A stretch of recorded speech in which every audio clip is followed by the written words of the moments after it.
Akkam jirtan ijoollee Oromoo paart 1 irraa hanga ilaallee dhaabne kanaafuu paart 2 dhaan asumarraa itti fufnaa jechuudha.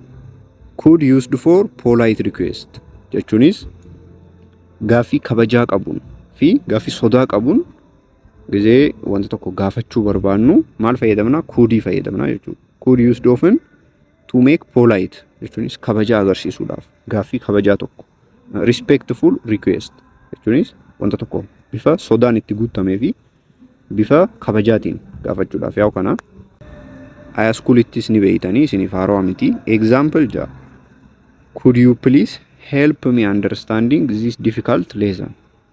Maaloo leesanii baay'ee ulfaatu kan akkaan hubadhuuf na gargaaruu ni dandeessaa jee gaafachuu jira jechuudha. Kun bifa politeedha. Innis could you please jennee jalqabna yeroo baay'ee yookaan immoo could you jennee jalqabna. Mana keessaa gizee odeessinu could you jennee jalqabna. Amma fakkeenyaaf could you close the door quiet because the baby is sleeping? Mucaan xiqqisheen yookaan beebiin waan rafee jiruuf hulaa suuta jettee naaf cufuu ni dandeessaa jetteeni jechuudha. Kunis bifa politeedha. Could hin irraanfatinaadha. Inni sadaffaan immoo example could you give me your phone number so that I can contact you later? Lakkoomsa bilbilaa keenyaa kan nuuni dandeessaa akkaan booda si qunnamuu danda'uuf. Kanaafuu bifa politeetiin gaafachuu jira jechuudha. Meaningiin isaatis gaa the speaker is asking politely and respectfully jechuudha. Kana hin irraanfatinaadha. Kabajaa agarsiisuudhaaf maal fayyadamna? Could.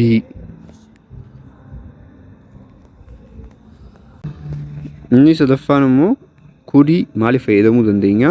Used for suggestion.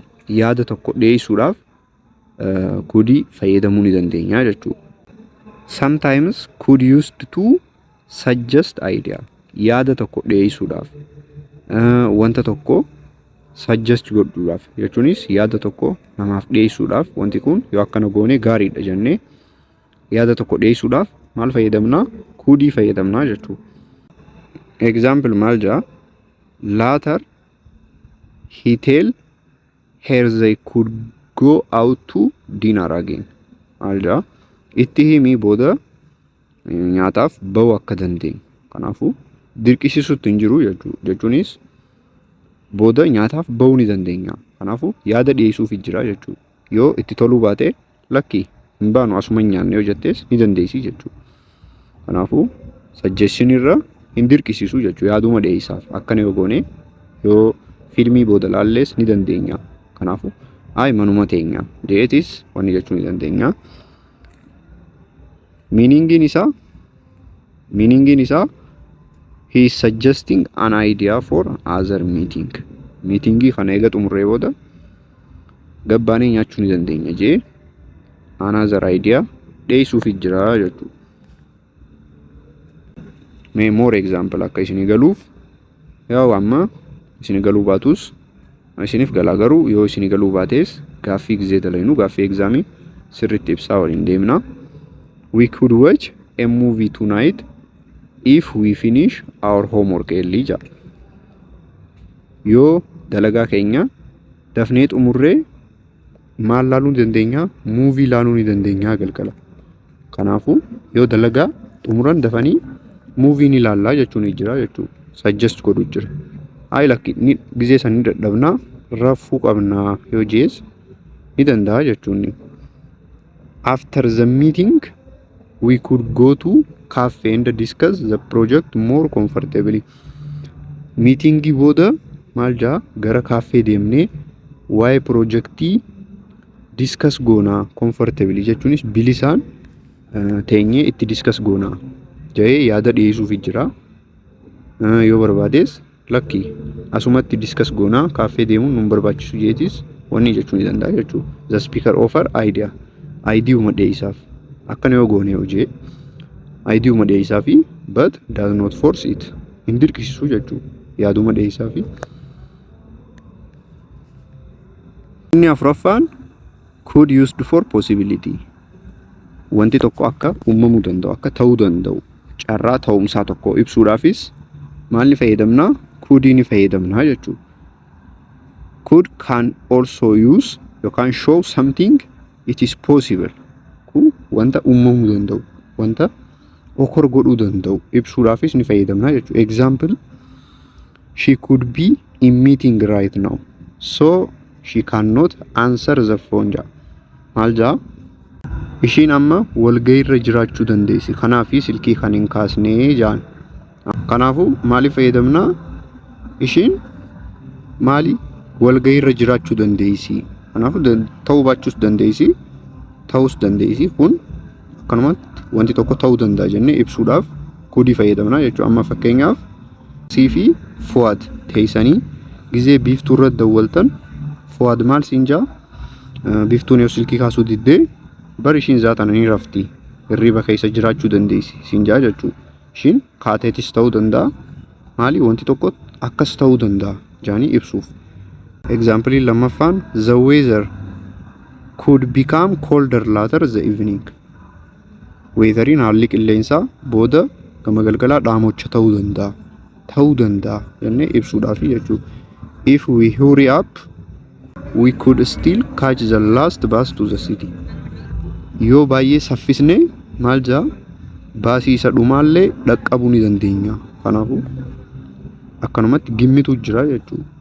Jechuunis ta'uu danda'a yoo saffisaan deemne baasii dhaqqabuu dandeenya. Kanaafuu meaningiin isaatis there is a chance it may be happen. Chaansii qabna wanti kun akka uumamu jennee ibsuudhaaf itti fayyadamna jechuudha. Kanaafuu isin amma gaaffii tokko na gaafachuu dandeessan. Jechuunis kaanis, kuudis, possibility fayyadamuu ni dandeenya. Exam irra akkamii adda baasna jettanii yoo na gaafattan, gaaffii sirrii na gaafattanii rakkoon qabu, amma isiniif hin adda baasaa jechuudha. Kaanis possibility ni fayyadamna jennee. When we use can for possibility, it is usually maal jechuu jirra? Something really happen jechuunis yeroo tokko dhugumaan wanta uumamuu danda'u jechuudha. Dhugumaan wanta kana duraas uumamaa jiru. Something is generally possible, wanta generally dhugaa ta'e tokko jechuudha. Wanti tokko gisee uumame sun akka uumamu ni beekna jechuudha. Kana duraas something can occur in real situation, wanta really uumamuu danda'u jechuudha. Akkanumatti hin tilmaamu. Example 1, driving fast can cause serious accident. Saffisa qixa malee oofuun, konkolaataa saffisa qixa malee oofuun sababa maaliif ta'a? Cause serious accident jechuunis balaa irra nama geessisuu danda'a. Kun dhugumaa jechuudha. Kun maali? Dhuguma. Kanaafuu possibilitiin dhugaa ibsuudhaaf kaanii fayyadamna jechuudha. Wanta dhugumaan uumamuu danda'u. Jechuunis saffisaan qixa malee oofuun makiinaa yookaan konkolaataa balaa ni geessisa jechuudha. Waanuma beekamu. Meaning driving fast really has ability to cause accident. It is really and a common possibility. Example 2, during the rain season, the river can flood nearby village. Yeroo roobaa yookaan yeroo gannaa harooleen yookaan harri guutee gara viileejitti galaana yaasaa yookaan laggeen xixiqqoon guutanii haroo galaana ta'anii. Kun dhuguma gisee roobni guddate namoonni riivarii cinaa jiran mana isaanii gaddisanii karaa biroo deemanii jechuudha. Maaliif riivariin guutee gara wanni waan godhuuf. Meaningin isaa the flooding is real situation that something happen in rain season. Kanaafuu amma sirriitti isin galee jira. Example 3, studying medicine can be very difficult for the some student. Amma medicina seenuun barattoota tokko baay'ee ulfaataadha. Kun dhuguma gaa. Meaningin isaatis it is real possibility that many student experience godhachaa turanii jechuudha. Kaanii kanaafuu maaliif fayyadamna? Something that truly possible and common. Eshi kudiinoo akkamitti garaagala gisee jenne kudiis possibilities ni fayyadama. When we use could for possibility, it means maal jechuu keenya something might happen. Tasa uumamuu danda'a. We are not sure. Nuti certain miti jechuudha. Uncertainty jechuunis nuti sure miti. It is only guess, uncertain idea. Kanaafuu guess godhuu jirra jechuudha. probability isaa kagad bu'eedha jechuudha. Gizee kaanii probability maatu jaamuu hin qabu wanta dhugumaan uumamu jechuudha. Yeroo roobni roobee galaanni mana namaa. Kanaafuu example gizee ilaalle the teacher could give us a surprise test tomorrow. Teacheriin boru testii kannuu danda'a. Kanaafuu nuti wanta dhageenya evidence takka hin qabnu teacheriin kannuu danda'a. Maybe the teacher will give us test. Garuu nuti sure miti jechuudha. Amma sirriitti isin galee jira. Kudi maybe fayyadamna jechuudha. Yookaan uncertain possibility. Example together. Gizee waliin laayinii ilaallu smoking can cause cancer. Kana sijaaraa dhuguun dhukkuba kaansariif nama saaxila. Kun dhugumaa jechuudha. Wanta scientific factidha, real possibilityidha. Yookaan chronic pulmonary disease ka jennuun san jechuudha. Kanaafuu sijaaraa dhuguun dhugumaan dhukkuba kaansarii nuuf fidaa, dhukkuba sombaa ni fidaa jechuudha. Kun dhugumaa wanta beekamu tokko. Maaliif fayyadamne kaanii wanta dhugaa ta'e tokko.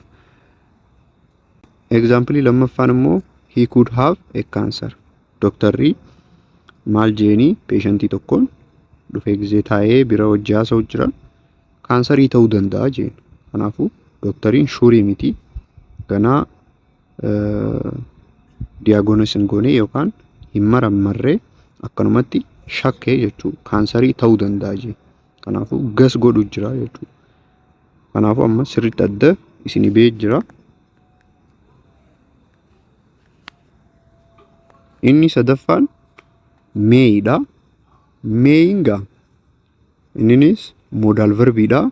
Meaningin isaa modal verb my express permission jechuunis hayyama gaafachuuf yookaan hayyama kennuuf mays ni fayyadamna. Yeroo baay'ee numaatu may fayyadamna jechuudha.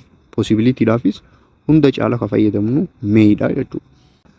And wish jechuunis nama tokkoof hawwii keenya yookaan immoo ebba ibsuudhaaf yommuu barbaannu wishii fayyadamna jechuunis hawwii keenya ibsuudhaaf wanti tokko nama tokkoof yommuu hawwannu. Inni tokkoffaan maaliif fayyadamuu dandeenya? For permission jechuunis hayyamaaf. Innis formalidha. May used for informal or polite situation to ask permission jechuunis bifa kabajaa ta'e tokkoon yookaan bifa politeetiin permissionii hayyama gaafachuudhaaf yookaan hayyama kennuudhaaf ni fayyadamna jechuudha. Yeroo baay'ee maaliif fayyadamna? Namoota gurguddaa ta'an, namoota kabajamoo ta'an tokko bifa kabajaatiin gaafachuufaadhaaf maay fayyadamna yeroo baay'ee. Example my I come to the office and speak with you for the moment. Gara oofisii keetiitti dhufee daqiiqaa muraasaaf yookaan yeroo muraasaaf si waliin haasa'uu ni danda'a jee gaafachuu jira jechuudha. Kanaafuu maaliif fayyadamuu jira? Hayyamsiisuu jira jechuudha. Gara oofisii keetiitti dhufee yeroo muraasaaf si waliin haasa'uu ni danda'a jee hayyamsiisuu jira jechuudha. Hayyama gaafachuu jira. Mallattoon gaafii asii waan jiruuf modal verbiin durarra ta'ee subjectiin itti aanee jechuudha akkuma beekamutti. Gizee gaafii maali? Modal verb subject verb ta'a jechuudha. Example lammaffaan my I use your laptop for a few minutes to send important email. Emailii baay'ee barbaachisaa ta'e tokko erguuf hin barbaade laaptooppii kee daqiiqaa muraasaaf fayyadamuu ni danda'a jee gaafatu jira jechuudha. Hayyama gaafatu jira. Laaptooppii isaa fayyadamuu akka danda'u emailii baay'ee barbaachisaa ta'e tokko itti ergachuudhaaf hayyamsiisuu jira jechuudha. Kun nama dhibaas biraas gaaffii waan ta'eef maayin dura dhufee subject verb ta'e jechuudha. Example sadaffaan immoo I sit here beside you during the lecture. Yeroo barumsaa si cinaa taa'uu ni danda'a jee hayyamsiisuu jira jechuudha. Inni lammaffaan immoo my for possibility. Possibilityidhaaf yookaan carraa ta'umsaadhaafis fayyadamuu ni dandeenya jechuudha. May also express reasonable possibility. Possibility baay'ee guddaa ta'e ibsuudhaaf fayyadamna jechuudha. Kaanii maaliin jennee kaanii wanta dhugaa ta'e tokkoof. kaanii keessaa baasnee eenyu wal dorgomsiisna? Maaliif kaanii wanta dhugaa waan ta'eef kana wal isin dura waan hin dhohineef my could fi might gisee adda baasnee my carraa ta'umsaa guddaa qaba jechuudha. Couldin immoo carraa ta'umsaa hanga persentaa 50 ni qaba, isaa gadi jechuudha. Mightiin immoo carraa ta'umsaa isaa baay'ee xiqqaadha, persentaa 5 gadi. Kanaafuu my'n reasonable possibility carraa ta'umsaa reasonable ta'e tokko ibsuudhaaf. Example, the teacher might give us a difficult test next week. Teacheriin examii yookaan testii baay'ee cimaa ta'e tokko torbaan dhufuu nu kennuu danda'a. Kanaafuu ta'uu danda'a jee ibsuu jira jechuudha carraa ta'umsaa. Mee as bira fayyadamne. Example lammaffaan immoo she might travel to another country for further education next year. Kanaafuu waggaa dhufuu ishiin barumsa birootiif gara biyya birootti deemuu dandeessi. Kanaafuu waan tokko waan dhaga'ee jira jechuudha. Jechuunis yookaan ishiirraa dhaga'uu danda'a yookaan iskoolaarii ishii ga'uuf deema ta'uu danda'a. Because the sky is very dark, it might rain heavily later today. Samiin baay'ee waan gurraacha ta'eef boodarra roobni hamaan roobuu danda'a. Kanaafuu maal godhu jira? Possible godhu jira jechuudha. Jechuunis gas godhu jira. Booda roobuu danda'a. She might be available Friday. Ishiin jimmata argamuu dandeessi. Jechuunis jimmata ishiin argamuu dandeessi. Meaning is it is possible she is free. Kanaafuu jimmata free ta'uu dandeessi. But it is not certain. Certain miti jechuudha.